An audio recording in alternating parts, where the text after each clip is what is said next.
সুপারিশ করে জান্নাতে নিয়ে যাইতে পারবে। ওই হাদিস আর যদি রাসূলের কোরআন রাসূলের প্রতি যদি বিশ্বাস না থাকে, তার কি ক্ষমতা আছে? ক্ষমতা আছে? আছে নাই। আর আল্লাহ রাব্বুল আলামিন বলেছেন আল উলামা ওয়ারাসাতুল আম্বিয়া, নায়েবে নবী ওয়ারাসাতুল আম্বিয়া, যারা আল্লাহর ওলি, যারা আল্লাহর ওলি, যারা নবীর গুণে গুণান্বিত হয়ে যারা দুনিয়াতে আমল করে তাদের ঈমানকে পরিপূর্ণ করতে পারছে, আল্লাহ রাব্বুল আলামিন বলেন তাদেরকে আমি 40,000 গুনাহগার বান্দা বান্দীদেরকে জান্নাতে নেওয়ার অনুমতি আমি আল্লাহ দিয়ে দিয়েছি বলেন সুবহানাল্লাহ। তাহলে আল্লাহর ওলিদের পাশে চলবেন না? আল্লাহর ওলিদের সাথে আমাদের সম্পর্ক থাকতে হবে। এই বাংলার জমিনে আল্লাহর ওলিরা ইসলাম প্রচার করছে, কোনো আলেম সাহেব করে নাই, আমিও করে নাই, আমার বাবাও করে নাই।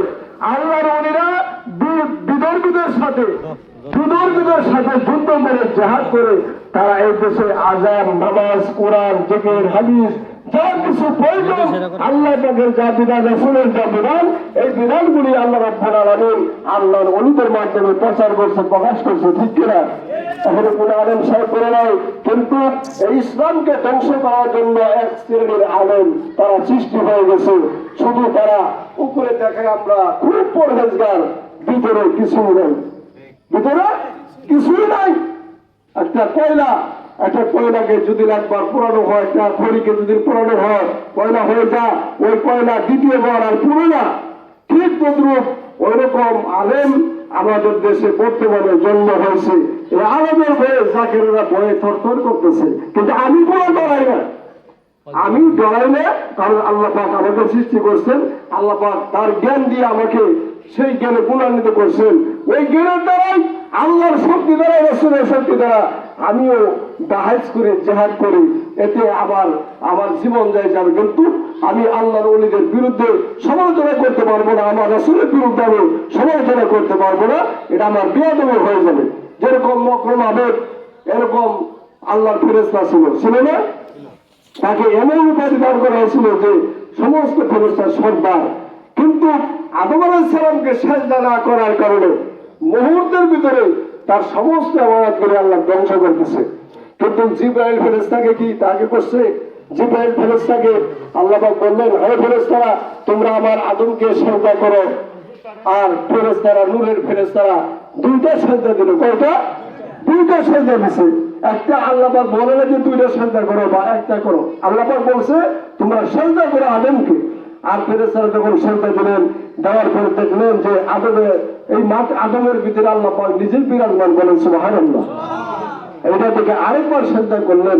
আল্লাহ পাক বলেন, হে ফেরেশতারা, আমি তোমাদেরকে আদমকে সিজদা করার জন্য হুকুম করছি, তোমরা কেন দুইবার সিজদা করলা?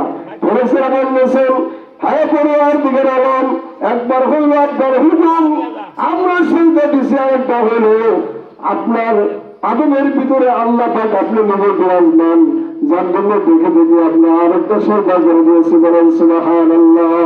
এই জন্য এক রাকাত নামাজের ভিতরে দুইটা সিজদা আছে। এটা হইল মারফত, এটাই হইল পরিচয়। এটা শরীয়ত না, এটা মারফতের কথা। ওই 1400 বছর বা 5,000 বছর আগে আল্লাহ রাব্বুল আলামিন যখন সৃষ্টি করেছেন দুনিয়া, আদমকে যখন সৃষ্টি করছেন, তখন ফেরেশতারা সিজদা করছেন।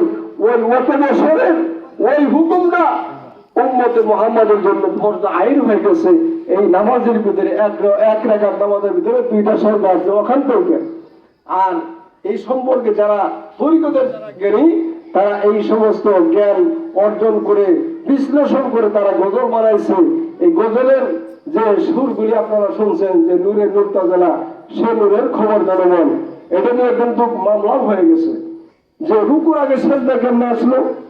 এটা কিন্তু যখন আদম আলাইহিস সালাম সিজদা করছে, তখন ফেরেশতারা তো রুকু করে নাই, আগে ডাইরেক্ট সিজদা করছে। যখন এই কথা বলছে, তখন তারা মাফ চাইছে, বলেন সুবহানাল্লাহ। জাকাতের বিজয় হয়ে গেছে, তা আমরা কেন পরাজয় হলো?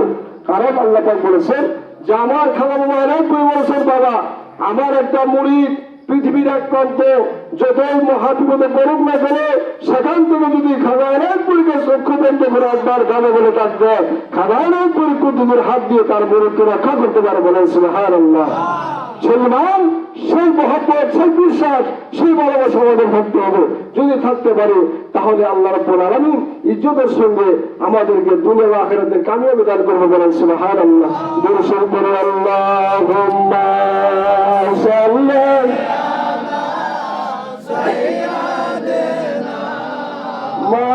মাওলানা মুহাম্মদ ওয়া আলা সাইয়্যিদিনা মাওলানা মুসলমানকে বলে থাকে মুসলমানকে বলে না